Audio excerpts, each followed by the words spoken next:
네, 오늘은 이사야 65장으로 말씀을 전합니다. 우리는 살아가면서 이런 생각들을 할 때가 있습니다. 이건 돌이킬 수가 없다고, 너무 많이 망가졌다고, 우리 힘으로는 어떤 것도 처음부터 다시 하기는 쉽지 않을 때가 있습니다. 그런데 하나님은요, 그 자리에서 다시 재창조하실 수 있는 분이 하나님이심을 스스로 나타내 주시는 것이죠. 우리는 이 세상을 살아가면서 한 번뿐인 인생 속에서 뭔가 망하고 생각보다 어려움이 올 때 다시 시작할 수 있을까 고민하지만 하나님은 할 수 있다라고 하시는 것입니다. 25절도 함께 보도록 하면요. 25절 말씀도 같이 한번 읽어보도록 하겠습니다. 이리와 어린 양이 함께 먹을 것이며 사자가 소처럼 즙을 먹을 것이며 뱀은 흙을 양식으로 삼을 것이니 나의 성산에서는 해함도 없겠고 상함도 없으리라 여호와께서 말씀하시니라. 아멘. 네, 이 장면을 보면요, 단지 평화로운 장면으로서만 그려지는 것이 아니라 이사야가 이 말씀을 선포하시던 시대 때에 이 말씀을 듣는 청중들은요, 특정한 나라들을 자연스럽게 떠올렸을 것입니다.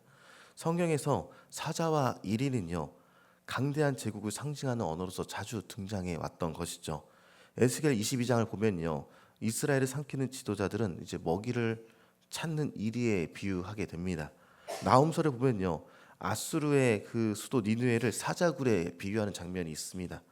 그리고 다니엘서를 보면요, 열강의 짐승의 모습으로 등장하게 되고요, 바벨론은 사자였고 페르시아는 곰으로서 그렇게 나타나는 경우들이 있다는 것이죠. 그러니까 이사야 시대 때 오늘 말씀을 들었던 사람들은요, 이 이야기를 들었을 때 특정한 나라들을 당연히 떠올리면서 들었을 것이다라는 것입니다. 그럼 문제는 무엇인가? 이 나라들은, 이 특정 나라들은 강대한 나라들입니다.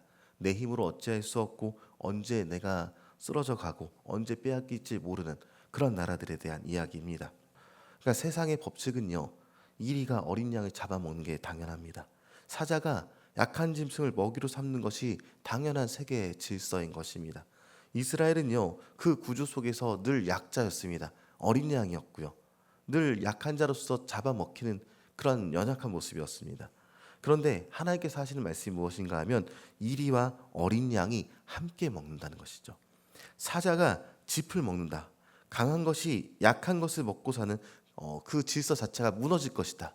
이 이야기를 본문을 통해서 하시는 것입니다. 이게 하나님의 손길이다. 하나님의 예언이 이루어지고 있는 중이다라고 결정적으로 증언해주고 있다라는 것이죠. 이사야 45장에서 하나님은 고레스를 가리키면서 내가 그를 일으켰다라고 직접 말씀하셨고요, 사자 같았던 바벨론이 무너지게 될 것이고 이스라엘이 고향 땅으로 돌아오게 될 것이다, 그런 예언이 있었는데 그 예언이 성취가 되고 있다는 것입니다. 하나님은요, 세상의 질서처럼 보이는 것 위에 계시는 분이시죠. 우리가 어려워하고 힘들어하는 그 위에 하나님께서 이미 이 땅의 질서를 만드신 분으로서 모든 것을 재창조하시는 분이십니다. 강한 나라다 할지라도 하나님 손 안에서는 아무것도 아닌 것이죠. 무너지지 않을 것 같은 제국도 하나님 손 안에 다 있다는 것입니다. 그 이후에요, 이사야가 꿈꾼 새 창조의 완성이 언제 이어졌는가 또 보니까 예수님 안에서 이루어졌다는 것을 보게 됩니다. 사도 바울은요, 고린도서 5장 17절에 말합니다. 누구든지 그리스도 안에 있으면 새로운 피조물이라 이전 것은 지나갔으니 보라 새 것이 되었도다, 이렇게 기록하고 있다는 것이죠. 예수님께서 십자가에서 죽으시고 부활하셔서 죄로 인해 깨어진 하나님과 사람 사이의 관계가 회복이 되었습니다. 강한 것이 약한 것을 지배하던 그 세상의 원리가 성김과 희생의 원리로 완전히 반전된 세상에 오게 된 것이죠. 그리스도 안에 있는 우리는 이제는 새 피조물이 된 것이고 하나님이 재창조하시는 그 사역의 결과물로 우리 이 땅을 살아가게 되는 것입니다. 그래서 우리는요, 이 새벽 예배를 단지 하루를 시작하는 의식으로서 드리지 않죠. 새로운 피조물이 된 우리가 하나님의 창조 사역 안으로 다시 들어가는 시간이 지금 이 시간이 되는 것입니다. 성령님께서는요, 지금 우리 가운데 역사하시면서 말씀하시면서 이끌어 가신 일을 멈추지 않고 계시다는 것이죠. 세상은 여전히 강한 것이 약한 것을 누르는 그러한 구조로 돌아가는 것만 같습니다. 직장이든 가정이든 관계 안에서든 이리와 어린 양의 구도가 완벽히 재현되고 있는 것처럼 보입니다. 그러나 우리가 성령 안에서 주님께서 주신 눈으로 들어봤을 때 그 자리는 이미 끝난 자리임을 알게 된다는 것이죠. 이리와 어린 양이 함께 먹는 평화가 우리가 발 딛는 그 자리에, 우리의 직장과 가정 안에 이루어져 가고 있다는 것입니다. 그런데 솔직해져야 할 것은요, 세상은 아직 완전히 새로워지진 않았다, 이것을 얘기합니다. 여전히 눈물이 있고요, 여전히 억울한 일이 있고, 여전히 강한 것이 약한 것을 삼키는 것 같은 그런 현실들이 남아 있습니다. 19절에서 다시는 우는 소리가 들리지 않을 것이다 라는 이 세상은 아직 오지 않은 것처럼 보입니다. 예언이 실패했다는 뜻은 아니죠. 이제 우리는 기다리고 있을 예언이 남아있다라는 것입니다. 요한계시록 21장에 보니까 이사야 65장을 다시 가져와서 얘기합니다. 보라, 내가 만물을 새롭게 하노라. 그렇게 얘기하면서 모든 눈물을 그 눈에서 닦아주시니 다시는 사망이 없고 애통하는 것이나 곡하는 것이나 아픈 것이 다시 있지 아니하리니, 이렇게 얘기하면서 예수님께서 다시 오실 때 완성된 약속에 대해서 이야기를 하고 있는 것입니다. 첫 번째 주님께서 오심은 새 창조를 시작하셨다면, 다시 오심은 완성하시는 곳으로 오신다라는 것입니다.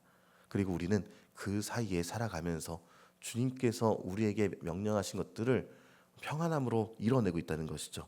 이미 시작되었지만 아직 완성되지 않은 그 사이에서 우리는 오늘을 살아가고 있습니다. 그래서 우리의 신앙은 막연한 낙관이 아니죠. 이미 이루어진 것을 근거로 해서 아직 이루어지지 않았지만 오실 것을 신뢰함으로 나아가는 것입니다. 한번 약속을 지키신 하나님께서 남은 약속도 당연히 지키실 것이다라는 그런 신뢰를 갖고 우리가 이 땅을 살아가게 되는 것이죠. 그것이 우리의 소망의 뿌리가 되는 것입니다. 오늘 우리는요, 무언가가 깊이 망가져서 다시 시작할 수 없다라고 생각이 드는 그런 분이 계실 수도 있습니다. 관계가 그럴 수가 있고, 건강이 그럴 수가 있고, 오랫동안 품어온 꿈이 그럴 수도 있겠죠. 이스라엘이요, 그 이후에, 예언 이후에 바벨론에 포로였을 때도 하나님은 귀환의 길을 준비하시고 계셨고 예언하셨고 그대로 이루셨습니다. 그 하나님이 그런 우리에게 그대로 얘기하십니다. 보라, 내가 새 하늘과 새 땅을 창조하나니. 그러니까 하나님께서 우리를 향한 새 창조는 끝나지 않고 이루어지고 있다는 것을 보여주는 것이죠. 주님께서는 계속해서 역사 가운데 이루어 주셨고, 그리고 그 약속이 이젠 우리를 붙들고 있다는 것입니다. 그래서 오늘의 현실 속에서 우리는 하나님께서 이루실 약속을 기대하면서 하나님께서 힘쓰고 또 우리를 찾고 계시고 또 약속을 이뤄가시는 중을 믿으면서 오늘 하루 그 안에서 평안을 누리는 저 여러분이 되시기를 주님의 이름으로 축원합니다.